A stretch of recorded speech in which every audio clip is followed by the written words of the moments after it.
Page number 1070। यह हिजकेल 37। 1। युवा की शक्ति मुझ पर हुई और वह मुझ में अपने आत्मा समवाकर बाहर ले गया और मुझे तराई के बीच में खड़ा कर दिया। वह तराई हड्डियों से भरी हुई थी। तब उसने मुझे उसके चारों ओर घुमाया और तराई की तरह तय पर बहुत ही हड्डियां थी और वे बहुत सूखी थी। तब उसने मुझसे पूछा कि हे मनुष्य के संतान, क्या ये हड्डियां जी सकती हैं? मैंने कहा, हे परमेश्वर यहोवा, तू ही जानता है। तब उसने मुझसे कहा कि इन हड्डियों में से भविष्यवाणी करके कहे, हे हड्डियां, हे सूखी हड्डियां, यहोवा का वचन सुनो। 5। परमेश्वर यहोवा तुम हड्डियों से यो कहता है, देखो मैं आप तुम में से सांस समवाऊंगा और तुम जी उठोगे। 6। और मैं तुम्हारी नसें उपजाकर मांस चढ़ाऊंगा और तुमको चमड़े से ढांपूंगा और तुम में से सांस समवाऊंगा और तुम जी जाओगी और तुम जान लोगे कि मैं यहोवा हूँ। इस आज्ञा के अनुसार मैं भविष्यवाणी करने लगा और मैं भविष्यवाणी कर ही रहा था कि एक आहट आई और बुई डोल हुआ और वे हड्डियां इकट्ठी होकर हड्डी से हड्डी जुड़ गई। और मैं देखता रहा कि उनमें उनमें नसें उत्पन्न हुई और मांस चढ़ा और वे चमड़े से ढप गई। और मैं देखता रहा कि उनमें चमड़े से ढप गई।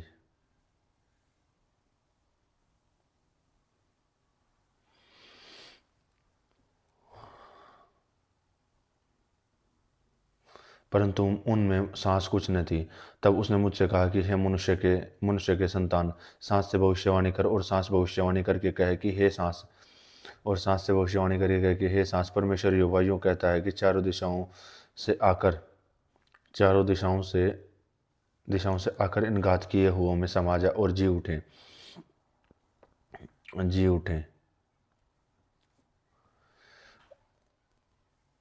10। उसकी इस आज्ञा के अनुसार मैंने भविष्यवाणी की। तब उनमें सांस आ गई और वे जीकर अपने पांवों के बल खड़े हो गए और वह बहुत बड़ी सेना हो गई। फिर उसने मुझसे कहा कि हे मनुष्य के संतान, ये हड्डियां इजराइल के सारे घराने की उपमा है। वे कहते हैं कि हमारी हड्डियां सूख गई और हमारी आशा जाती रही और हम पूरी रीति से कट चुके हैं। इस कारण भविष्यवाणी कह के उनसे कहे कि परमेश्वर यहोवा यूं कहता है कि हे मेरी प्रजा के लोगों, देखो मैं तुमसे कब्रें खोलकर तुमको उससे निकालूंगा और इजराइल के देश में पहुंचा दूंगा। और सो जब मैं तुम्हारी कब्रें खोलूँ तो तुमको उनसे निकालूँ, तब हे मेरी प्रजा के लोगों, तुम जान लोगे कि मैं यहोवा हूँ। और मैं तुम में से अपना आत्मा समाऊंगा और तुम जियोगे और तुमको तुम्हारे निज देश में बसाऊंगा और तुम जान लोगे कि मुझ यहोवा ने ही कहा और किया भी है। यहोवा की यही वाणी है। 15। फिर यहोवा का यह वचन मेरे पास पहुंचा। 16। हे मनुष्य के संतान, एक लकड़ी लेकर उस पर लिख, यहूदा की और उसके संग इजराइलियों की। तब दूसरी लकड़ी लेकर उस पर लिख, यूसुफ की अर्थात एप्रैम की और उसके संग इजराइलियों की लकड़ी। फिर उन लकड़ियों की और एक और को जोड़कर एक ही कर ले कि वे तेरे हाथ में एक ही लकड़ी बन जाएं। और तब तेरे लोग तुझसे पूछेंगे, क्या तू हमें न बताएगा कि इससे इनसे तेरा क्या अभिप्राय है? तब उनसे कहना, परमेश्वर यहोवा यूं कहता है कि देखो, मैं यूसुफ की लकड़ी जो एप्रैम के हाथ में है और इजराइल के जो जो गोत्र उसके संगी हैं, उनको लेकर यहूदा की लकड़ी से जोड़कर उसके हाथ एक ही लकड़ी कर दूंगा और दोनों मेरे एक ही हाथ में लकड़ी बने रहेंगी। 20। और जिन लकड़ियों पर तू ऐसा लिखेगा वे उनके सामने तेरे हाथ में रहें। 21। और तू उन लोगों से कह, परमेश्वर यहोवा यूं कहता है कि देखो, मैं इजराइल को उन जातियों में से लेकर जिनमें वे चले गए हैं और चारों ओर इकट्ठा करूंगा और उसके निज देश में पहुंचाऊंगा।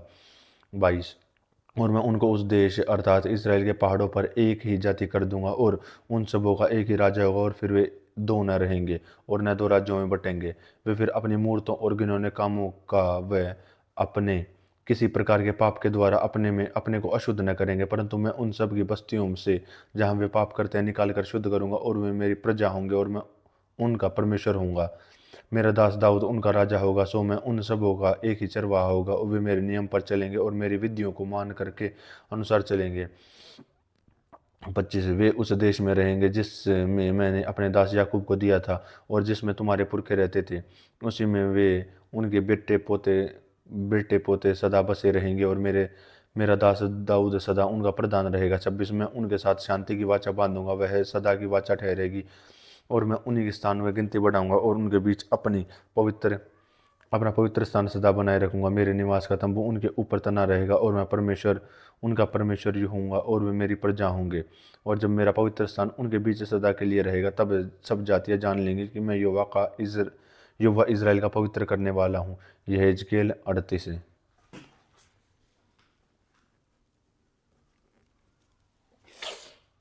यह हिजकेल 38 है। 1। फिर यहोवा का यह वचन मेरे पास पहुंचा, है मनुष्य के संतान, अपना मुंह मागोग देश के गोग की ओर करके, जो रोश रोश मेशेक और तबूल का प्रधान है, उसके विरुद्ध भविष्यवाणी कर और यह कहे, हे गोग, हे रोश मेशेक और तुबल के प्रधान, परमेश्वर यहोवा यूं कहता है कि देख, मैं तेरे विरुद्ध हूँ। मैं तुझे घुमा ले आऊंगा और तेरे जबड़ों में आंकड़े डालकर तुझे निकालूंगा और तेरी सारी सेना को भी, अर्थात घोड़ों और सवारों को भी, सब के सब कवच पहने हुए एक बड़ी भीड़, जो फिरी और ढाल के लिए हुए, सब के सब तलवार चलाने वाले होंगे, और उनके संग फारस, कूश और पूत को, जो सब के लिए ढाल और टोप लगाए होंगे, और गोमेर और उसके सारे दलों, और उत्तर दिशा के दूर दूर के लोगों को, तो गर्मा के घराने और उसके सारे दलों को निकालूंगा, और तेरे संग बहुत से देश के लोग होंगे।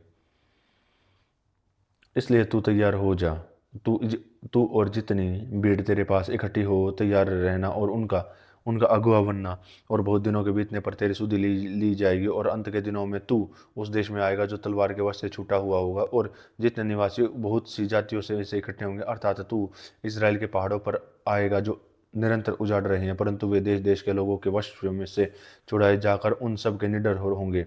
तू चढ़ाई करेगा और आंधी गिनाई आएगा, और अपने सारे दलों और बहुत देशों के लोगों समेत मेघ के समान देश पर छा जाएगा। 10। पर परमेश्वर यूं कहता है कि उस दिन तेरे मन में ऐसी बातें आएंगी कि तू एक बुरी युक्ति भी निकालेगा, और तू कहेगा कि मैं शहर पना के गांवों के देश पर चढ़ाई करूंगा। मैं उन लोगों के पास जाऊंगा जो चैन से निडर रहते हैं, जो सब के सब बिना शहर पना और बिना बेड़ों और पल्लों के बसे हुए हैं, ताकि छीन कर तू उन्हें लूटे तथा अपना हाथ इन खंडरों पर बढ़ाए जो फिर बसाए गए हैं, और उन लोगों के विरुद्ध फेरे जो जातियों में से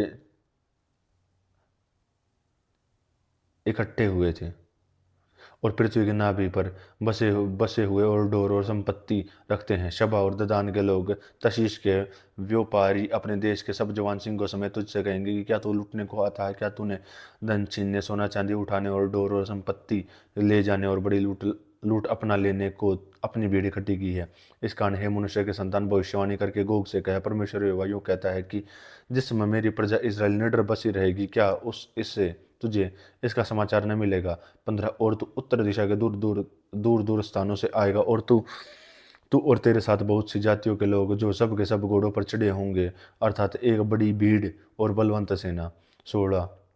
और जैसे बादल भूमि पर छा जाता है, वैसे तू मेरी प्रजा इज़राइल के देश पर ऐसी चढ़ाई करेगा। इसलिए हे गोग, अंत के दिनों में ऐसा होगा कि मैं तुझसे अपना देश पर इसलिए चढ़ाई कराऊंगा कि जब मैं जातियों के देखते तेरे द्वारा अपने को पवित्र ठहराऊं, तब वे मुझे पहचान लेंगे। परमेश्वर यहोवा यूं कहता है कि क्या तू वही नहीं जिसकी चर्चा मैंने प्राचीन काल में अपने दासों के साथ अर्थात इज़राइल के उनके भविष्य वक्ताओं के द्वारा की थी, जो उन दिनों में वर्षों तक यह भविष्यवाणी करते थे कि यहोवा गोग से इज़राइलियों पर चढ़ाई कराएगा।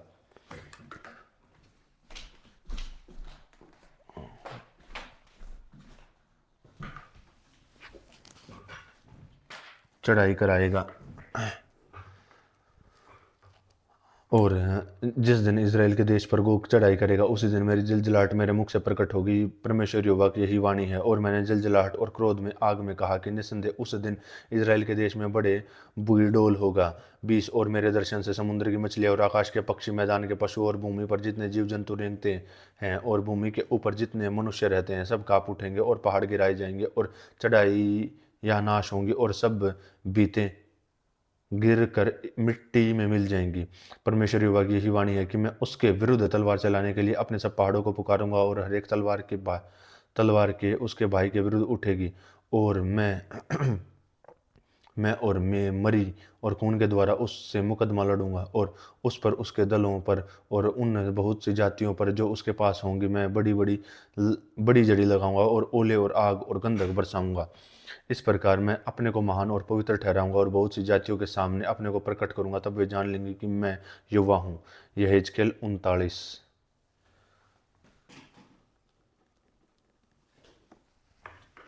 यहेजकेल 39। 1। फिर हे मनुष्य के संतान, गोग के विरुद्ध भविष्यवाणी करके कहे, हे गोग, हे रोश, हे मेशेक और तबूल के प्रधान परमेश्वर यहोवा यूँ कहता है कि मैं तेरे विरुद्ध मैं तुझे घुमा ले आऊँगा और उत्तर दिशा के दूर दूर के देशों से चढ़ा ले आऊँगा और इज़राइल के पहाड़ों पर पहुँचाऊँगा। वहाँ मैं तेरा धनुष तेरे बाएं हाथ से गिराऊँगा और तेरे तीरों को तेरे दाहिने हाथ से गिरा दूंगा। तू अपने सारे दलों और अपने साथ की सारी जातियों समेत इज़राइल के पहाड़ों पर मार डाला जाएगा। मैं तुझे भाँति भाँति के मांसाहारी पक्षियों और वन पशुओं का आहार कर दूंगा। 5 तू खेत में गिरेगा, क्योंकि मैंने ही ऐसा कहा था। परमेश्वर यहोवा की यही वाणी है। मैं मागोग में और द्वीपों के निडर रहने वालों के बीच में आग लगाऊंगा और वे जान लेंगे कि मैं यहोवा हूँ। और मैं अपनी प्रजा इज़राइल के बीच अपना नाम प्रकट करूंगा और अपना पवित्र नाम फिर अपवित्र न होने दूंगा। तब जाति जाति के लोग भी जान लेंगे कि मैं यहोवा हूँ, इज़राइल का पवित्र हूँ। यह घटना हुआ चाहती है और वह हो जाएगी। परमेश्वर यहोवा की यही वाणी है। वह दिन यह वही दिन है जिसकी चर्चा मैंने की है। तब इज़राइल के नगरों में रहने वाले निकलेंगे और हथियारों में आग लगाकर जला देंगे। डाल और फर्री, धनुष और तीर, लाठी, बर्छे सब को वे 7 वर्ष जलाते रहेंगे। 10 और इसके कारण वे मैदान में लकड़ी न बीनेंगे, न जंगलों में काटेंगे, क्योंकि वे हथियारों को ही जलाया करेंगे। वे अपने लूटने वालों को लूटेंगे और अपने छीनने वालों को छीनेंगे। परमेश्वर यहोवा की यही वाणी है। उस समय मैं गोग को इज़राइल के देश में कब्रिस्तान दूंगा और वह ताल की पूर्व की ओर होगा। वह आने जाने वालों की तराई कहलाएगी और आने जाने वालों को वहां रुकना पड़ेगा। वहां सब भीड़ समेत गोग को मिट्टी दी जाएगी और उस स्थान का नाम गोग की भीड़ की तराई पड़ेगा। इज़राइल का घराना उनको 7 महीने तक मिट्टी देता रहेगा, ताकि अपने देश को शुद्ध रहे। देश के सब लोग मिलकर मिलकर उनको मिट्टी देंगे और जिस समय मेरी महिमा होगी उस समय उनका भी बड़ा नाम होगा। परमेश्वर यहोवा की यही वाणी है। जब वे मनुष्यों को नियुक्त करेंगे जो निरंतर इसी काम में लगे रहेंगे, अर्थात देश में घूम घाम काम कर, आने जाने वालों के संग होकर देश को शुद्ध करने के लिए उनको जो भूमि के ऊपर पड़े हों देंगे, और 7 महीने के बीतने तक वे ढूंढ ढूंढ कर यह काम करते रहेंगे। 15 और देश में आने वालों में से जब कोई मनुष्य की हड्डी देखे, तब उसके पास एक चिन्ह खड़ा करेगा। यह यह उस समय तक बना रहेगा जब तक मिट्टी देने वाले उसे गोग की भीड़ की तराई में गाड़ न दें। वहां के नगर का नाम भी हमोना है। यूं देश शुद्ध किया जाएगा। फिर हे मनुष्य की संतान, परमेश्वर यहोवा यूं कहता है कि भांति भांति के सब पक्षियों और वन पशुओं को आज्ञा दे, इस इकट्ठे होकर आओ इस बड़े यज्ञ में, जो तुम्हारे लिए इज़राइल के पहाड़ों पर करता हूँ। हर एक दिशा में इकट्ठे हो कि तुम मांस खाओ और लहू पियो। तुम शूरवीरों का मांस खाओगे और पृथ्वी के प्रधानों का लहू पियोगे, और मेढ़ों और मेमनों और बैलों का, जो सबके बशान के तैयार किए होंगे। 19 और मेरे उस भोज की चर्बी से जो तुम्हारे लिए करता हूँ, तुम खाते खाते आगा जाओगे और उसका लोहू पीते पीते छक जाओगे। 20 तुम मेरी मेज पर घोड़ों, सवारों, शूरवीरों और सब प्रकार के योद्धाओं से तृप्त होगे। परमेश्वर यहोवा की यही वाणी है। और मैं जाति जाति के बीच अपनी महिमा प्रकट करूंगा, और जाति जाति के सब लोग मेरे न्याय के काम जो मैं करूंगा और मेरा हाथ उन पर पड़ेगा देख लेंगे। उस दिन से आगे इज़राइल का घराना जान लेगा कि यहोवा हमारा परमेश्वर है, और जाति जाति के ये लोग भी जान लेंगे कि इज़राइल का घराना अपने अधर्म के कारण बंधुआई में गया था, क्योंकि उसने मुझसे ऐसा विश्वासघात किया कि मैंने अपना मुंह उनसे फेर लिया था और उनको बैरियों के वश में कर दिया था, और वे सब तलवार से मारे गए थे। मैंने उनकी अशुद्धता और अपराधों ही के अनुसार उनसे बर्ताव करके उनको अपने मुंह से फेर लिया था। 25 इसलिए परमेश्वर यहोवा यूं कहता है कि मैं याकूब को बंधुआई से फेर लाऊंगा और इज़राइल के सारे घराने पर दया करूंगा, और अपने पवित्र नाम के लिए मुझे जलन होगी। तब उस सारे विश्वासघात के कारण जो उन्होंने मेरे विरुद्ध किया, वे लज्जित होंगे और अपने देश में निडर रहेंगे, और उनको कोई न डराएगा। तब मैं उनको जाति जाति के बीच से फेर लाऊंगा, उन शत्रुओं के देश से इकट्ठा करूंगा। तब बहुत सी जातियों की दृष्टि में उनके द्वारा पवित्र ठहरूंगा, और तब वे जान लेंगे कि यहोवा हमारा परमेश्वर है, क्योंकि मैं उनको जाति जाति में बंधुआ करके फिर उनके निज देश में इकट्ठा किया है। मैं उनमें से किसी को फिर प्रदेश में न छोड़ूंगा। 29 और उनसे फिर अपना मुंह फिर कभी न फेर लूंगा, क्योंकि मैं इज़राइल के घराने पर अपना आत्मा उड़ेला है। परमेश्वर यहोवा की यही वाणी है। यहेजकेल 14। यहेजकेल 40।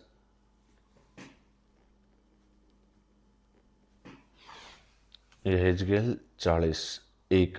हमारी बंधुआई के 25 वर्ष अर्थात यरूशलेम नगर के लिए जाने के बाद 14वें वर्ष के पहले महीने के 10वें दिन को यहोवा की शक्ति मुझ पर हुई और उसने मुझे वहां पहुंचाया। अपने दर्शनों में परमेश्वर ने मुझे इजराइल के देश में पहुंचाया और वहां एक बहुत बड़े ऊंचे पहाड़ पर खड़ा किया जिस पर दक्षिण और मानो किसी नगर का आकार था।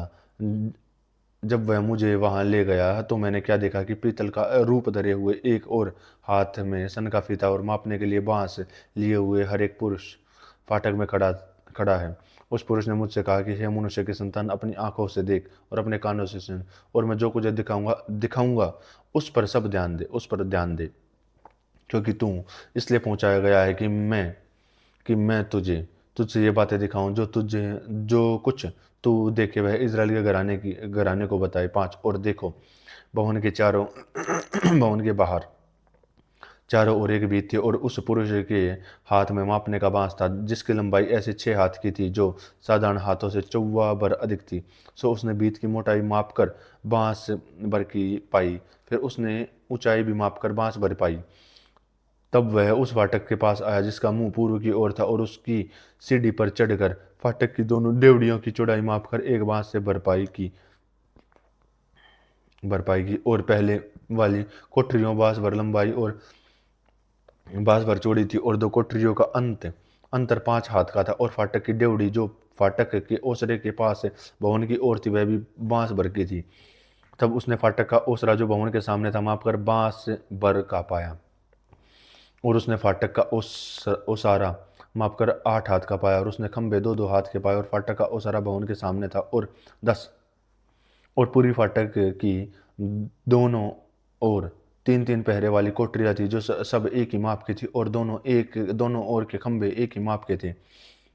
फिर उस नए फाटक के द्वार की चौड़ाई माप कर 10 हाथ की पाई और फाटक की लंबाई माप कर 13 हाथ की पाई और दोनों ओर की पहरे वाली कोठरियों के आगे हाथ भर का स्थान और दोनों ओर कोठरियां 6-6 हाथ की थी।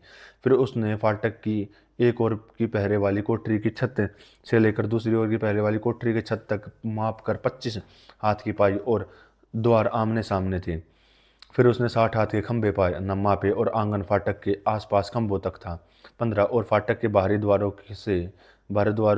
द्वार के आगे से लेकर उसके भीतर ओसारे से आगे तक 50 हाथ का अंतर था और पहरे वाली कोठरियों और फाटक के भीतर चारों ओर कोठरियों के बीच के खंभे के बीच बीच में झिलमिलीदार खिड़कियां थी और खंभों के ओसारे में भी वैसे ही थी और फाटक के भीतर के चारों ओर खिड़कियां थी और हर एक खंभे पर खजूर के पेड़ खुदे हुए थे। जब वह मुझे बाहरी आंगन में ले गया और उस आंगन के चारों ओर कोठरियां थी और एक फर्श बना हुआ था जिस पर 30 कोठरियां बनी हुई थी। यह फर्श अर्थात निचला फर्श फाटक से लगा हुआ था और उसके लंबाई के अनुसार। फिर उसने निचले फाटक से लेकर भीतरी आंगन के बाहर के आगे तक मापकर 100 हाथ पाए। वह पूर्व की और उत्तर दोनों ओर ऐसा ही था। तब वह बाहरी आंगन के उत्तर मुखी फाटक की चौड़ाई लंबाई उसने मापी और उसकी दोनों ओर तीन तीन तीन पहरे वाली कोठरी और इसके भी खंभों के ओसरे की माप पहले और फाटक के अनुसार थी। इसकी लंबाई 50 और चौड़ाई 25 हाथ की थी और इसकी भी खिड़कियां भी खंभों के ओसरे और खजूर के माप पूर्वमुखी फाटक की सी थी और इस पर चढ़ने को 7 सीढ़ियां थी और उसके सामने ओसरा था और ओसारा था और भीतरी आंगन की उत्तर और पूर्व की ओर फाटकों के सामने फाटक थे और उसने फाटकों की दूरी मापकर 100 हाथ की पाई। फिर वह मुझे दक्षिण की ओर ले गया और दक्षिण की ओर एक फाटक था और उसने इसके खंभे और खंभों का ओसारा मापकर इसकी वैसी ही माप पाई। 25। और उन फाटक खिड़कियों की नाई इसके खंभों के ओसारे और चारों ओर की खिड़कियां भी थी। इसकी भी लंबाई 50 और चौड़ाई 25 हाथ की थी और इसमें भी चढ़ने के लिए 7 सीढ़ियां थी और उसके सामने खंभों का ओसारा था और उसके दोनों ओर के खंभों पर खजूर के पेड़ खुदे हुए थे और दक्षिण ओर भी भीतरी आंगन का एक फाटक था और दक्षिण ओर के दोनों फाटकों की दूरी मापकर 100 हाथ की पाई। जब वह दक्षिणी फाटक से होकर मुझे भीतरी आंगन ले गया तब उसने दक्षिणी फाटक को माप कर वैसा ही पाया, अर्थात पहले भी वैसे ही कोठियां और खंभों का ओसारा सब वैसे ही थे और इसके खंभों के ओसारे ओसारे के भी सारे चारों ओर की खिड़कियां और इसकी लंबाई 50 और 25 हाथ की थी। 30, इसके चारों ओर के खंभे और ओसारा भी 25 हाथ लंबा और 50 हाथ चौड़ा था और इसका खंभों का ओसारा बाहरी आंगन की ओर था और इसके खंभों पर भी खजूर के पेड़ खुदे हुए थे और इस पर चढ़ने को 8 सीढ़ियाँ थी। फिर वह पुरुष मुझे पूर्व की ओर भीतरी आंगन में ले गया और इस उस ओर के फाटक को माप कर वैसा ही पाया और इसकी भी पहले वाली कोठरी और खंबे और खंभों का ओसारा सब वैसे ही थे और इसके खंभों के ओसारों के चारों ओर भी खिड़कियां थी। इसकी लंबाई 50 और चौड़ाई 25 हाथ की थी। उसका ओसारा भी बाहरी आंगन की ओर था और उसके दोनों ओर के खंभों पर खजूर के पेड़ खुदे हुए थे और इस पर वे चढ़ने को सीढ़ियां थी। फिर उस पुरुष ने मुझे उत्तरी फाटक के पास ले जाकर उसे मापा और उसकी उसकी भी मापी वैसी ही पाई। उसके भी पहरे वाली कोठरियाँ और खंभे और उनका उनका ओसारा था और उसके भी चारों ओर खिड़कियाँ थी। उसकी लंबाई 50 और चौड़ाई 25 हाथ की थी। उसके खंभे बाहरी आंगन की ओर थे और उन पर दोनों ओर खजूर के पेड़ खुदे हुए थे और उसमें चढ़ने को 8 सीढ़ियाँ थी। फिर फाटकों के पास के खंभों के निकट द्वार समेत कोठरी और जहाँ होम बलि धोया जाता था और होम बलि, पाप बलि और दोष बलि के पशुओं के वध करने के लिए फाटक के ओसारे के पास दोनों ओर दो दो मेजें थी।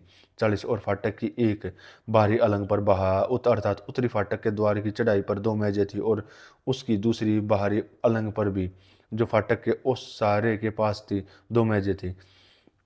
41, फाटक की दोनों अलंगों पर 4-4 मेजें थी। सब मिलकर 8 मेजें थी जो बलि पशु वध करने के लिए थी। 42, फिर ओम बलि के लिए तराशे हुए पत्थर की 4 मेजें थी जो 1.5 हाथ लंबी और 1.5 हाथ चौड़ी और हाथ भर ऊंची थी। उन होम बलि और मेल बलि के पशुओं को वध करने के लिए हथियार रखे जाते थे। भीतर चारों ओर चौवे भर की अकड़ियाँ लगी थी और मेजों पर चढ़ावे का मांस रखा हुआ था और भीतरी आंगन की उत्तरी फाटक की अलंग के बाहर गाने वालों की कोठरियाँ थी जिनके द्वार दक्षिण की ओर थे और पूर्वी फाटक की अलंग पर कोठरी थी उसके जिसका द्वार उत्तर की ओर था। 45, उसने मुझसे कहा कि यह कोठरी जिसका द्वार दक्षिण की ओर है उन याजकों के लिए जो भवन चौकसी करते हैं और जिस कोठरी का द्वार उत्तर की ओर है वह उन याजकों के लिए है जो वेदी की चौकसी करते हैं। ये सादोक की संतानें और लेवियों से युवा की सेवा का टहल करने को केवल ये ही उनके समीप जाते हैं। फिर उनके आंगन को माप कर उसे चौकन्ना अर्थात 100 हाथ लंबा और 100 हाथ चौड़ा पाया और सामने के और भवन के सामने वेदी थी। 48, फिर वह मुझे भवन के ओसारे में ले गया और ओसारे के दोनों ओर खंभों के माप कर 5-5 हाथ पाया और दोनों फाटक की चौड़ाई 3-3 हाथ की थी। 49, ओसारे की लंबाई 20 हाथ और चौड़ाई 11 हाथ की थी। उस पर चढ़ने की सीढ़ियाँ थी और दोनों ओर के खंभों के पास लाटें थी। यहेजकेल 41।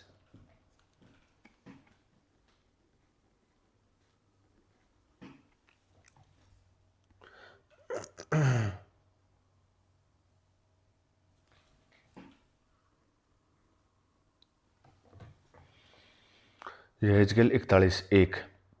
फिर वह मुझे मंदिर के पास ले गया और उसके दोनों ओर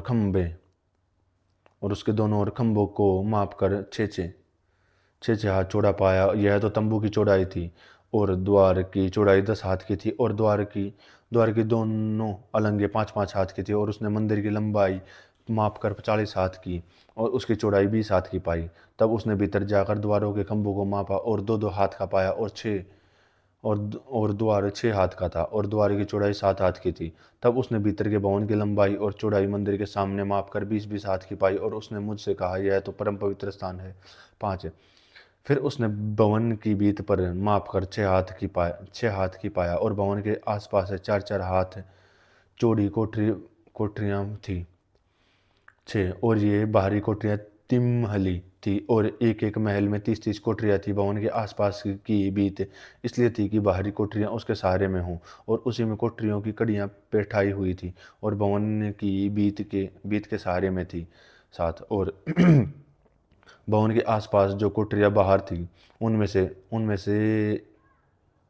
से जो ऊपर थी वे अधिक चौड़ी थी अर्थात भवन के आसपास जो कुछ बना था वह जैसे जैसे ऊपर की ओर चढ़ता गया वैसे वैसे चौड़ा होता गया। इस घर की चौड़ाई ऊपर की ओर बढ़ी हुई थी और निचले महलों के बीच में ऊपरले महल चढ़ सकते थे। फिर मैंने भवन को भवन के आसपास की ऊंची भूमि को देखी और बाहरी कोठरियों की ऊंचाई जोड़ तक जोड़ तक 6 हाथ के बांस तक।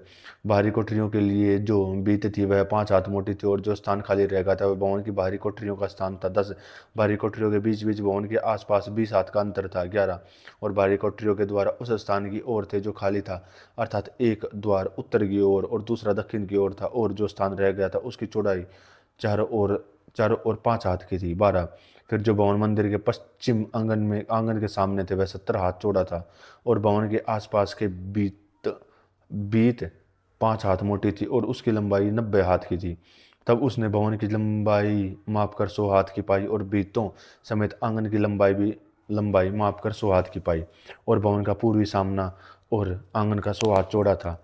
15 फिर उसने पीछे के आंगन के सामने की बीत की लंबाई उसके दोनों ओर छज्जे और मापकर 100 हाथ की पाई और भीतरी भवन और आंगन के ओसारों को भी मापा।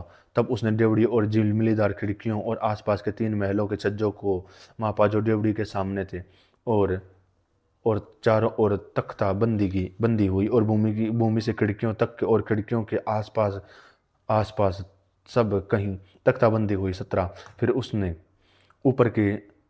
फिर उसने द्वार के ऊपर का स्थान भीतरी भवन की और उसके बाहर भी और आसपास की सारी बीत के भीतर और बाहर भी मापा गया। और उसमें करूब और खजूर के पेड़ ऐसे खुदे हुए थे जैसे कि 2-2 करूबों के बीच एक खजूर का पेड़ था और करूबों के 2-2 मुख थे। इस प्रकार से एक खजूर की और एक मनुष्य का मुख बनाया हुआ था और दूसरी ओर जवान सिंह का मुख बनाया हुआ था। इसी रीति सारे भवनों की ओर बना था। 20 भूमि से लेकर द्वार के ऊपर तक करूब और खजूर के पेड़ खुदे हुए थे। मंदिर के बीच इसी भांति बनी हुई थी। भवन के द्वारों के खंभे चौपहल थे और पवित्र स्थान के सामने का रूप मंदिर का सा था। वेदी काठ की बनी हुई थी और उसकी ऊंचाई 3 हाथ और लंबाई 2 हाथ की थी और उसके कोने और उसका सारा पाट और अलंगे भी काठ की बनी हुई थी। और उसने मुझसे कहा कि यह तो यहोवा के सम्मुख की मेज है। और मंदिर और पवित्र स्थान के द्वारों के 2 किवाड़ थे और हर एक किवाड़ में 2-2 मुड़ने वाले पल्ले थे और हर एक किवाड़ के लिए 2-2 पल्ले। 25 जैसे मंदिर की भीतों में करूब और खजूर के पेड़ खुदे हुए थे वैसे ही किवाड़ों में भी थे, और ओसारे की बाहरी और लकड़ी की मोटी मोटी दरने थी और ओसारे के दोनों ओर झिलमिलीदार खिड़कियां थी और खजूर के पेड़ खुदे हुए थे और बाहर भवन की बारी कोठरी और मोटी मोटी दरने भी थी। यहेजकेल 42।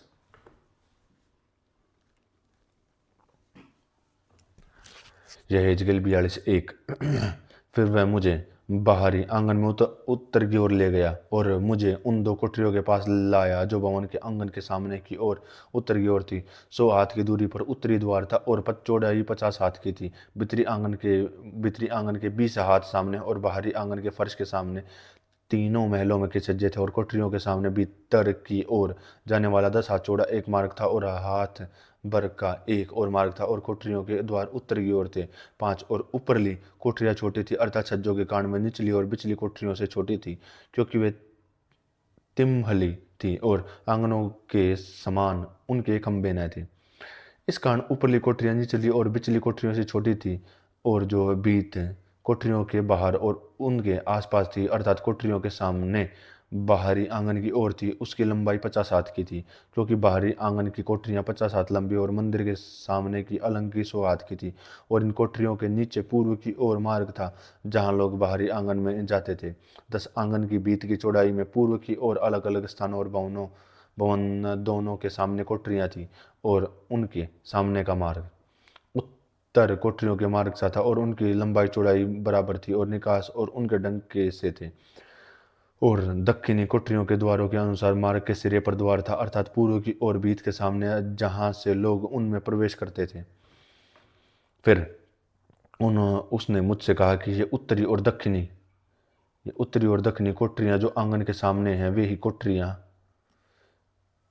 दक्षिणी है जो सामने है वे ही पवित्र कोठरियां जिनमें यहोवा के समीप जाने वाले याजक परम पवित्र वस्तुएं खाया करेंगे। वे परम पवित्र वस्तुएं और अन्न बलि और पाप बलि और दोष बलि वही रखेंगे, क्योंकि वह स्थान पवित्र है। जब याजक लोग भीतर जाएंगे तब तब निकलने के समय वे पवित्र स्थान के बाहरी आंगन में यूं ही निकलेंगे, अर्थात वे पहले अपनी सेवा टहल के वस्त्र पवित्र स्थान में रख देंगे, क्योंकि ये कोठरियां पवित्र हैं।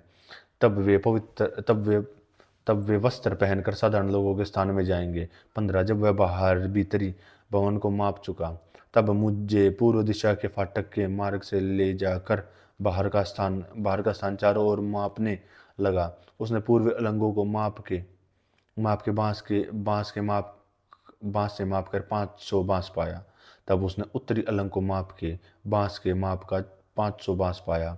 तब उसने दक्षिणी अलंग को माप के बांस से माप कर 500 बांस पाया, और पश्चिमी अलंग को मुड़कर उसने मापने के बांस से मापकर उसे 500 बांस पाया।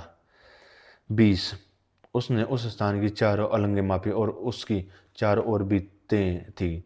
वह 500 बांस लंबी और 500 बांस चौड़ी और इसलिए बनी थी कि पवित्र और सर्वसाधारण को अलग अलग करें। यह हेजकेल 43।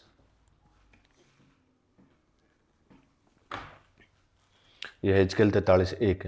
फिर वह मुझको उस फाटक के पास ले गया जो पूर्वमुखी था। तब इज़राइल के परमेश्वर का तेज पूर्व दिशा से आया, और उसकी वाणी बहुत से जल से घबराहट सी हुई, और उसकी तेज से पृथ्वी प्रकाशित हुई। और यह दर्शन उस दर्शन के तुल्य था जो मैंने उस नगर के नाश करने को आते समय देखा था, और उस दर्शन के समान जो मैंने कबार नदी के तीर पर देखा था, और मैं मुंह के बल गिर पड़ा। तब यहोवा का तेज उस फाटक से होकर जो पूर्वमुखी था भवन में आ गया। 5 तब आत्मा ने मुझे उठाकर भीतरी आंगन में पहुंचा, और यहोवा का तेज उस भवन में भरा था। तब मैंने एक जन का शब्द सुना जो भवन में से मुझसे बोल रहा था, और वह पुरुष मेरे पास खड़ा था। उसने मुझसे कहा कि हे मनुष्य के संतान, यहोवा की यह वाणी है कि यह तो मेरे सिंहासन का स्थान और मेरे पांव रखने की जगह है, जहाँ इज़राइल के बीच सदा वास किए रहूंगा। और न तो इज़राइल का घराना न उसके राजा अपने व्यभिचार से व अपने ऊंचे स्थानों में अपने राजाओं की लोथों के द्वारा मेरे परम पवित्र नाम फिर अशुद्ध ठहरेंगे। वे अपनी ड्योढ़ी मेरी ड्योढ़ी के पास और अपने द्वार के खंभे मेरे द्वार के खंभों के निकट बनाते हैं, और उनके बीच केवल भीत ही थी, और उन्होंने अपने घिनौने कामों से मेरा पवित्र नाम अशुद्ध ठहराया। इसलिए मैं उन कोपों के नाश करके उन्हें नाश करूंगा। अब वे अपना व्यभिचार और अपने राजाओं की लोथ मेरे सम्मुख से दूर कर दें, तब मैं उनके बीच सदा के लिए वास रहूंगा। 10 हे मनुष्य के संतान, तू इज़राइल के घराने को इस भवन का नमूना दिखा कि वे अपने अधर्म के कामों से लज्जित हो कर उस नमूने को मापें। 11 और यदि वे अपने सारे कामों से लज्जित हों, तो उन्हें इस भवन का आकार और स्वरूप, इसके भीतर आने जाने के मार्ग और इसके सब आकार और विधियों और नियम बतलाना और उसके सामने लिख रखना, जिससे कि वे इस सब आकार और इस सब की विधियों का स्मरण करके उसके अनुसार करें। भवन का नियम यह है कि पहाड़ की चोटी के चारों ओर का संपूर्ण भाग परम पवित्र है। देख, भवन का यह नियम यही है। 13 और ऐसे हाथ के माप से जो साधारण हाथ से 14 बार अधिक हो। वेदी की माप यह है, अर्थात उसका आधार एक ही है और उसकी चौड़ाई एक ही हाथ है, और उसके चारों ओर की छोर पर एक ही पटरी, एक ही चौवे और वेदी की ऊंचाई है 14। भूमि पर धरे हुए आधार से लेकर निचली कुर्सी तक 2 हाथ की ऊंचाई रहे, और उसकी चौड़ाई हाथ भर की हो, और छोटी कुर्सी से लेकर बड़ी कुर्सी तक 4 हाथ हो और उसकी चौड़ाई हाथ भर की हो। 15 और ऊपरला भाग 4 हाथ ऊंचा हो, और वेदी पर चलने के स्थान के 4 सींग ऊपर की ओर निकले हों, और वेदी पर जलाने का स्थान चौकोर अर्थात 12 हाथ लंबा और 12 हाथ चौड़ा हो, और निचली कुर्सी 14 हाथ लंबी और 14 हाथ चौड़ी हो, और उसके चारों ओर की पटरी आधे हाथ की, और उसका आधार चारों हाथ और बड़ा हो। उसकी सीढ़ी पूर्व की ओर हो।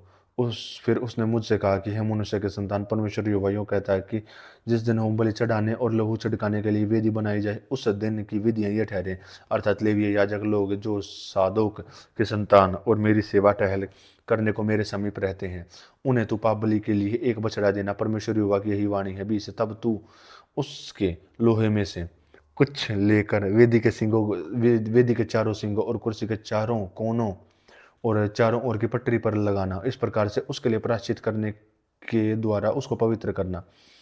21 तब पाप बलि के बछड़े को लेकर भवन के पवित्र स्थान के बाहर ठहराए हुए स्थान में जला देना, और दूसरे दिन एक निर्दोष बकरा पाप बलि करके चढ़ाना, और जैसे बकरे के द्वारा पवित्र वेदी की जाए वैसे ही इस बकरे के द्वारा भी पवित्र की जाएगी। तब तू उससे पवित्र कर चुके तब एक निर्दोष बछड़ा और एक निर्दोष मेढ़ा चढ़ाना। तू उन्हें यहोवा के सामने ले आना, और याजक लोग उन पर लोन डालकर उन्हें यहोवा को होम बलि करके चढ़ाएं। 7 दिन तक तू प्रतिदिन पाप बलि के लिए एक बकरा तैयार कर रखना, और निर्दोष बछड़ा और भेड़ों भेड़ों में निर्दोष मेढ़ा भी तैयार किया जाए। 7 दिन तक याजक लोग वेदी के लिए प्रायश्चित करके उसे अशुद्ध करते रहें। इसी बात उसका संस्कार हो। 27।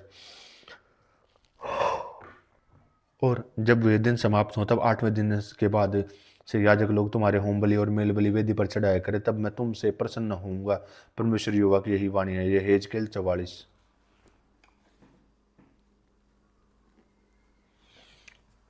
यह हेजकेल 44:1 है। फिर वह मुझे पवित्र स्थान के उस बाहरी फाटक के पास लौटा ले आया जो पूर्वमुखी है, और वह बंद था। तब यहोवा ने मुझसे कहा कि यह फाटक बंद रहे और खोला न जाए, कोई इससे होकर भीतर न जाने पाए, क्योंकि इस्राएल का परमेश्वर यहोवा एक से इससे होकर भीतर गया। इसका कारण यह बंद हो रहे हैं। केवल प्रधान ही है, प्रधान होने के कारण मेरे सामने भोजन करने को वहां बैठेगा। वह फाटक के उस सारे से होकर भीतर जाए और इसी से होकर निकल जाए।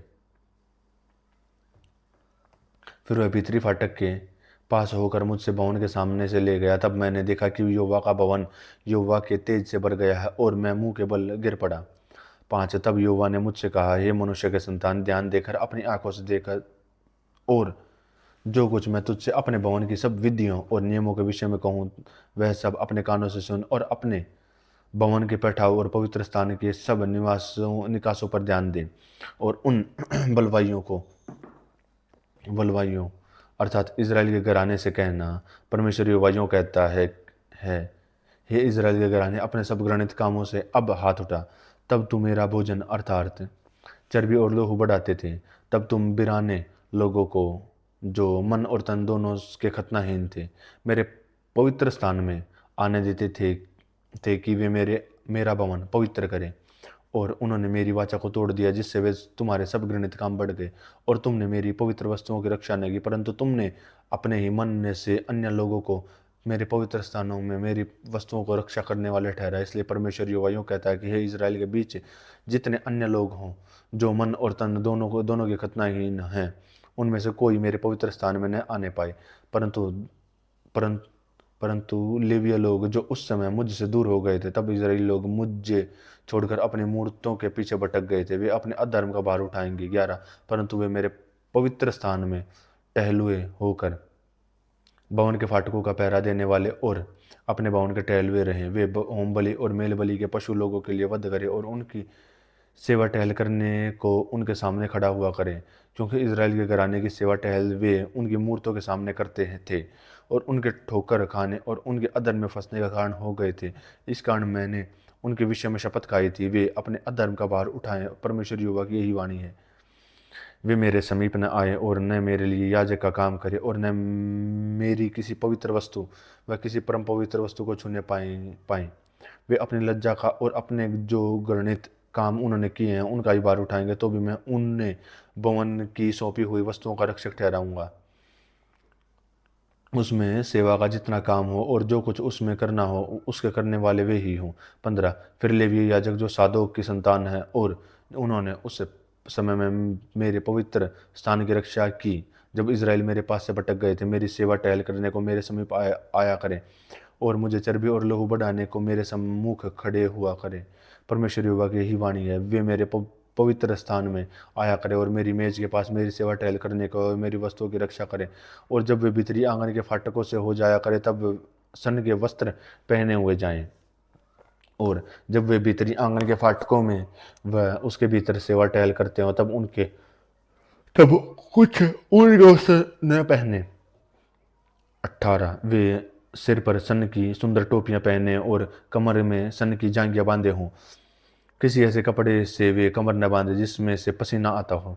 और जब वे बाहरी आंगनों में से लोगों के पास निकले तब जो वस्त्र पहने हुए वे सेवा टहल करते थे उन्हें उतार कर अपने और पवित्र कोठरियों में एक रखकर दूसरे वस्त्र पहने, जिससे लोग उनके वस्त्रों के कारण पवित्र न ठहरें। 20 और न तो वे सिर मुंडाए और न बाल लंबे हों, वे अपने बाल कटाएं और भीतरी आंगन के जाने के समय में कोई याजक दाख मधु न पिए। वे विधवा व छोड़ी हुई स्त्री को ब्याह न लें। केवल इजराइल के घराने के पंच में से कुंवारी व ऐसी विधवा ब्याह लें जो किसी याजक की स्त्री हुई हो। वे मेरी प्रजा को पवित्र अपवित्र का भेद सिखाया करे और शुद्ध अशुद्ध का अंतर बताया करे। और जब कोई मुकदमा हो तब न्याय करने को वे ही बैठे और मेरे नियमों के अनुसार न्याय करें। वे मेरे नियत कर्मों के विषय में भी मेरी व्यवस्था और विधियों का पालन करें और मेरे विश्राम दिनों को पवित्र माने।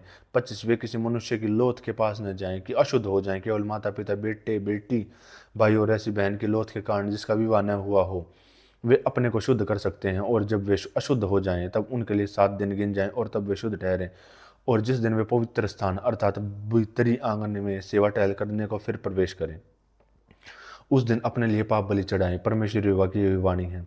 28 और उनके लिए एक निज भाग होगा, अर्थात उनका भाग मैं ही हूँ। तुम उन्हें इजराइल के बीच में कुछ ऐसी भूमि न देना जो उनको निज हो। निज उनकी भूमि में ही हूँ।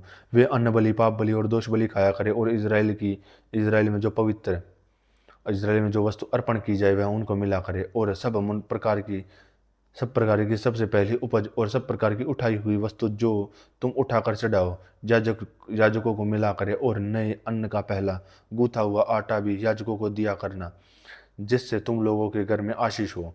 जो कुछ अपने आप मरे व फाड़ा गया हो, चाहे पक्षी हो या पशु, उसका मांस याजक न खाए। यह यहेजकेल 45। यहेजकेल 45। 1 जब तुम चिट्ठी डालकर देश को बांटो तब देश में से एक भाग पवित्र जानकर यहोवा को अर्पण करना। उसकी लंबाई 25,000 बाँस और चौड़ाई 10,000 बाँस की हो। वह अपने चारों ओर के सिवाने तक पवित्र ठहरे। उसमें से पवित्र स्थान के लिए 500 बाँस लंबी और 500 बाँस चौड़ी चौकोनी भूमि हो और उसके चारों ओर 50 हाथ चौड़ी भूमि छोटी पड़ी रहे। उस पवित्र स्थान में तुम 25,000 बाँस और 10,000 बाँस चौड़ी भूमि को मापना और उसमें पवित्र स्थान बनाना जो परम पवित्र ठहरे। जो याजक पवित्र स्थान की सेवा टहल करें और यहोवा की सेवा टहल करने को समीप जाएं, उनके लिए हो। वहाँ उनके घरों के लिए स्थान हो और पवित्र स्थान के लिए पवित्र ठहरे। फिर 25,000 बाँस लंबा और 10,000 बाँस चौड़ा एक हाथ भगवान की सेवा टहल करने वाले लेवियों की 20 कोठरियों के लिए हो। फिर नगर के लिए अर्पण किए हुए पवित्र भाग के पास तुम 5,000 बाँस और 25,000 बाँस लंबी विशेष भूमि ठहराना। वह इजराइल के सारे घराने के लिए हो। और प्रधान का निज भाग, पवित्र अर्पण किए हुए भाग और नगर की विशेष भूमि की दोनों ओर अर्थात भूमि की पश्चिम और पूर्व दिशाओं के दोनों भागों के सामने हो और उसकी लंबाई पश्चिम से लेकर पूर्व तक उन दोनों भागों में से किसी के तुल्य हो। इजराइल के देश में प्रधान की यही निज भूमि हो और मेरे ठहराए हुए प्रधान मेरे प्रजा पर अंधेर न करे, परंतु इजराइल के घराने उसके गोत्रों के अनुसार मिले। परमेश्वर यहोवा यूं कहता है कि हे इजराइल के प्रधानों, बस करो, उपद्रव और उत्पात को दूर करो और न्याय और धर्म के काम किया करो। मेरी प्रजा के लोगों को निकाल देना छोड़ दो। परमेश्वर यहोवा की यही वाणी है। तुम्हारा 50 सज्जा तराजू सच्चा एपा और सच्चा बत रहे। एपा और बत दोनों एक ही नाप के हों, अर्थात दोनों में हमोर का 10वां अंश समाये। दोनों की नाप हमोर के हिसाब से हो और शाकेल 20 गेरा का हो और तुम्हारा माना 20, 25 तथा 15 शेकेल का हो। तुम्हारी उठाई हुई बेटी है हो, अर्थात गेहूं के हेमोर में एपा का 6वां अंश। और जब वे हेमोर में से एपा का 6वां अंश देना और तेल का नियत अंश कोर में से बत का 10वां अंश। कोर तो 10 बत अर्थात एक हेमोर के तुल्य, क्योंकि हम हेमोर 10 बत का होता है। 15 और इजराइल की उत्तम चराइयों से 200 भेड़ बकरियों से एक भेड़ बकरियां दी जाए। ये सब अन्न बलि, होम बलि, मेल बलि दी जाएं, से उनके लिए प्रायश्चित किया जाए। परमेश्वर युवा की यही वाणी है, इजराइल के प्रधान देश के लिए ये सब लोग भेंट दें। पर वो नए चांद के दिनों, विश्राम के दिनों, इजराइल के घराने के सब नियत समयों में होम बलि, अन्न बलि और अर्घ देना प्रधान ही का काम है। इजराइल के घराने के लिए प्रायश्चित करने को यह पाप बलि, अन्न बलि, होम बलि और मेल बलि तैयार करे। परमेश्वर यहोवा यूं कहता है कि पहले महीने के पहले दिन को तू एक निर्दोष बछड़ा लेकर पवित्र स्थान को पवित्र करना। इस पाप बलि के लहू में से याजक कुछ लेकर भवन के चौखट के खंभों और वेदी की कुर्सी के चारों कोनों और भीतरी आंगन के फाटक के खंभों पर लगाए 20। फिर महीने के 7वें दिन को सब बूलों में पड़े हुओं और बोलों के लिए भी यूं ही करना। इसी प्रकार से भवन के लिए प्रायश्चित करना। पहले महीने के 14वें दिन को तुम्हारा फसह हुआ करे। यह 7 दिन का पर्व हो और उसमें अख़मीरी रोटी खाई जाए। उस दिन प्रधान अपने अपने और प्रजा के सब लोगों के निमित्त एक बछड़ा पाप बलि के लिए तैयार करे और पर्व के 7वें दिन यह यहोवा के लिए होम बलि तैयार करे, अर्थात हर एक दिन 7 दिन निर्दोष बछड़े और 7 निर्दोष मेढ़े और प्रतिदिन एक बकरा पाप बलि के लिए तैयार करे। और हर एक बछड़े और मेढ़े के साथ वह एपा भर अन्न बलि और एपा पीछे हीन भर तेल तैयार करे। 25 7वें महीने के 15वें दिन से लेकर 7 दिन तक अर्थात पर्व के दिनों में वह पाप बलि, होम बलि, अन्न बलि और तेल इसी विधि से अनुसार किया करे। यहेजकेल 46।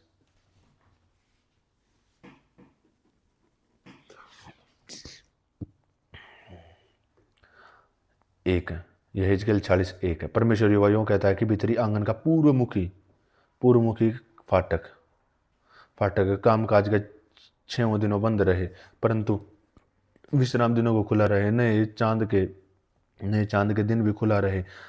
प्रधान बाहर के फाटक के ओसारे के मार्ग के फाटक के एक खंभे के पास खड़ा रहे और याजक उसका होम बलि और मेल बलि तैयार करे। यह फाटक की डेवढ़ी पर दंडवत करे, तब वह बाहर जाए और फाटक सांझ से पहले बंद न किया जाए। और लोग विश्राम और नए चांद के दिनों में उस फाटक के द्वार के यहोवा के सामने दंडवत करें। और विश्राम के दिनों में जो होम बलि प्रधान यहोवा के लिए चढ़ाए वह भेड़ के 6 निर्दोष बच्चे और एक निर्दोष का मेढ़ा हो। 5 और अन्न बलि यह हो अर्थात मेढ़े के साथ एपा भर अन्न और भेड़ के बच्चों के साथ यथाशक्ति अन्न और एपा पीछे हीन भर तेल।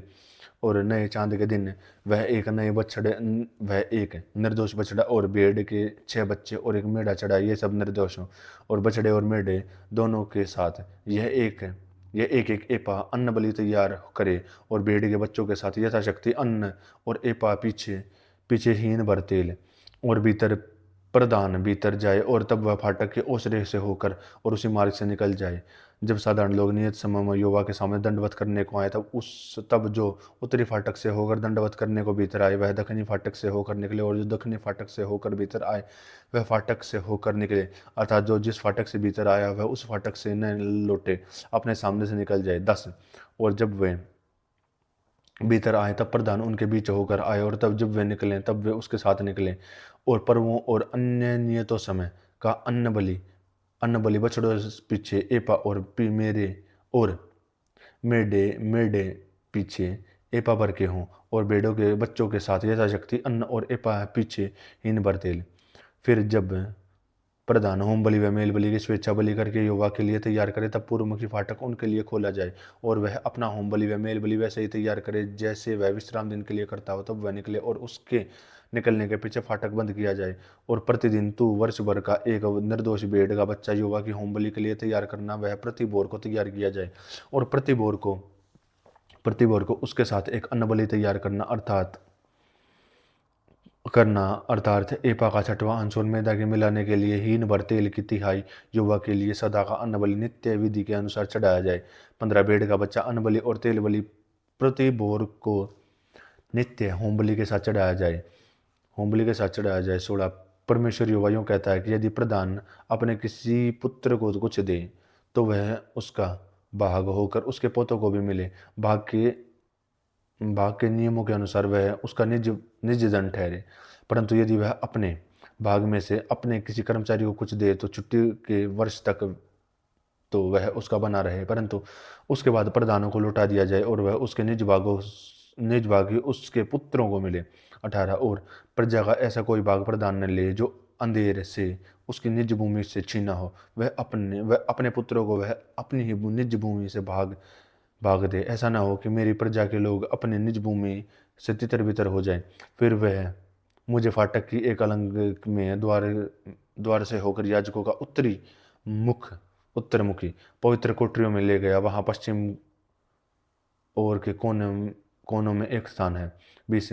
जब वह उसने मुझसे मुझसे कहा, वह स्थान है जिसमें याजक लोग दोष बलि और पाप बलि के मांस को पकाएं और अन्न बलि को पकाएं। ऐसा न हो कि उन्हें बाहरी आंगन में ले जाने के स्थान में पवित्र पवित्र ठहरे।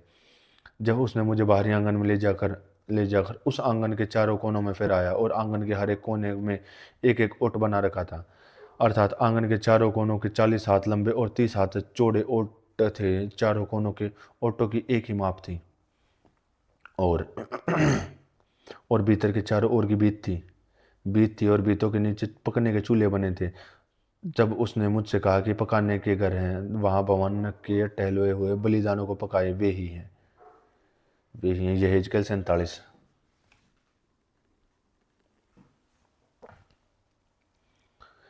यहेजकेल 47:1 है। फिर वह मुझे भवन के द्वार पर लौटा ले गया, और भवन की डेवढ़ी के नीचे एक सोता निकलकर पूर्व की ओर बहता रहा। भवन का द्वार तो पूर्वमुखी था, और सोता का भवन के पूर्व और वेदी के दक्षिण के नीचे से निकलता था। तब वह मुझे उत्तर के फाटक से होकर बाहर ले गया, और बाहर से घुमाकर घुमाकर बाहरी बाहरी अर्थात पूर्वमुखी फाटक के पास पहुंचा दिया, और दक्षिण अलंग से जल पी सींच कर बह रहा था। जब वह पुरुष हाथ से माप हाथ पु- जब वह पुरुष हाथ में मापने की डोरी लिए हुए पूर्व की ओर निकला, तब उसने भवन से ले जाकर 1000 हाथ तक उस सोते को मापा और जल में से चलाया, और जल के टखनों तक था। फिर उसने 1000 हाथ मापकर मुझे जल से चलाया, और जल घुटनों तक था। और फिर और 1000 हाथ मापकर मुझे जल में से चलाया, और जल कमर तक था। 5 तब फिर उसने 1000 हाथ मापे, और ऐसी नदी हो गई जिससे पार मैं न जा सका, क्योंकि जल बढ़कर तैयार करने के योग्य था, अर्थात ऐसी नदी थी जिसके पार कोई न जा सकता था। तब उसने मुझसे पूछा कि हे मनुष्य की संतान, क्या तूने देखा? फिर उसने मुझे नदी के तीर पर लौटाकर मैंने क्या देखा कि नदी के दोनों तीरों पर वृक्ष बहुत ही सूक्ष्म है। तब उसने मुझसे कहा कि यह सोता पूर्वी देश की ओर बह रहा है, और अराबा में उत्तर तक ताल की ओर बहेगा, और यह भवन से निकला हुआ सीधा ताल में मिल जाएगा, और इसका जल मीठा हो जाएगा। 9। और जहाँ जहाँ जहाँ यह नदी बहे, वहाँ सब प्रकार के बहुत अंडे देने वाले जीव जंतु जिएंगे, और मछलियाँ भी बहुत हो जाएंगी, क्योंकि इस सोते का जल वहाँ पहुँचा है। ताल का जल मीठा हो जाएगा, और वहाँ कहीं यह नदी पहुँचेगी, वहाँ सब जंतु जिएंगे। 10। ताल के तीर पर मछुए खड़े रहेंगे, और अनगदी एनगदी से लेकर एनेगेम तक वे जाल फैलाए जाएंगे, और उन्हें महासागर किसी भांति भांति की अनगिनत मछलियां मिलेंगी, परंतु ताल के पास जो दलदल और गड्ढे हैं, उनका जल मीठा न रहेगा, वे खारे ही रहेंगे। और नदी के दोनों तीरों पर भांति भांति के खाने योग्य फलदायी वृक्ष उपजेंगे, उनके पत्ते न मुरझाएंगे, और न उनका फल न कभी बंद होगा, क्योंकि नदियों का जल पवित्र स्थान से निकला है। उनमें महीने महीने नए नए फल लगेंगे, और उनके फल तो खाने के और पत्ते औषधि के काम आएंगे। परमेश्वर यहोवा यूं कहता है कि जिस सिवाने के भीतर तुमको को यह देश अपने 12 गोत्रों के अनुसार बांटना पड़ेगा, यह है यूसुफ को 2 भाग मिले, और उसे तुम एक दूसरे के समान निज भाग में पाओगे, क्योंकि मैंने शपथ खाई है कि उसे तुम्हारे पितरों को दूंगा। सो यह तुम्हारा देश निज भाग ठहरेगा। 15। देश का सिवाना यह है, अर्थात उत्तर की ओर का सिवाना महासागर से लेकर हेतलोन के पास के सदाद की घाटी में पहुंचा।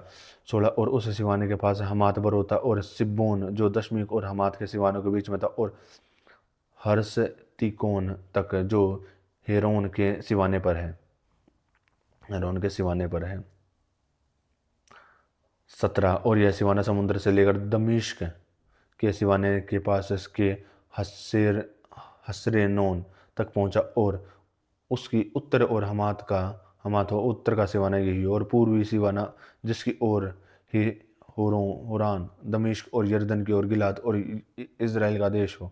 उत्तरी सीमाने से लेकर पूर्वी ताल तक उसे मापना। पूर्वी सीमाना हो तो यही हो, और दक्षिणी सीमाना तामार से लेकर कादेश के मेरी मरीबोत नाम सोते तक, अर्थात मिस्र के नाले तक और महासागर तक पहुंचे। दक्षिणी सीमाना यही हो 20, और पश्चिमी सीमाना दक्षिणी सीमाने से लेकर हमात की घाटी के सामने तक का महासागर हो। पश्चिमी सीमाना यही हो। इस प्रकार देश को इसराइल के गोत्रों के अनुसार आपस में बांट लेना, और इसको आपस में से उन प्रदेशों के साथ बांट लेना जो तुम्हारे बीच रहते हुए बालकों को जन्माए।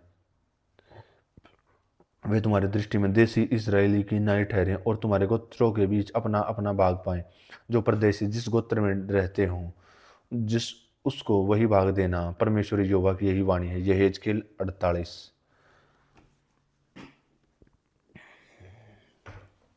यहेजकेल 48।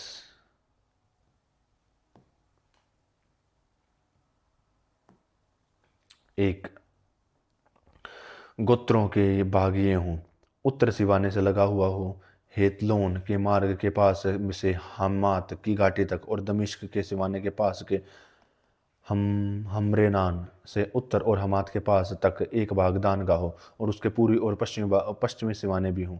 दान के सिवाने से लगा हुआ पूर्व से पश्चिम तक आशेर का एक भाग हो। आशेर के सिवाने से लगा हुआ पूर्व से पश्चिम तक नप्ताली का एक भाग हो। नप्ताली से सिवाने से लगा हुआ पूर्व से पश्चिम तक मनश्शे का एक भाग। मनश्शे के सिवाने से लगा हुआ पूर्व से पश्चिम तक एप्रैम का एक भाग। एप्रैम के सिवाने से लगा हुआ पूर्व से पश्चिम तक रूबेन का एक भाग हो, और रूबेन के सिवाने से लगा हुआ पूर्व से पश्चिम तक यहूदा का एक भाग हो। यहूदा के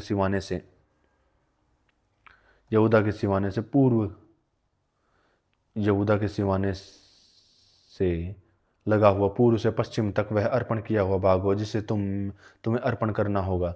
वह 25,000 बाँस चौड़ा और पूर्व से पश्चिम तक किसी एक गोत्र के भाग के तुल्य लंबा हो, और उसके बीच में पवित्र स्थान हो।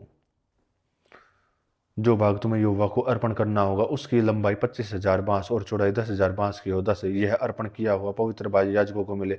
वह उत्तर और 25,000 बाँस लंबा पश्चिम की ओर, 10,000 बाँस चौड़ा पूर्व की ओर, 10,000 बाँस चौड़ा और दक्षिण और 25,000 बाँस लंबा, और उसके बीचों बीच यहोवा का पवित्र स्थान हो।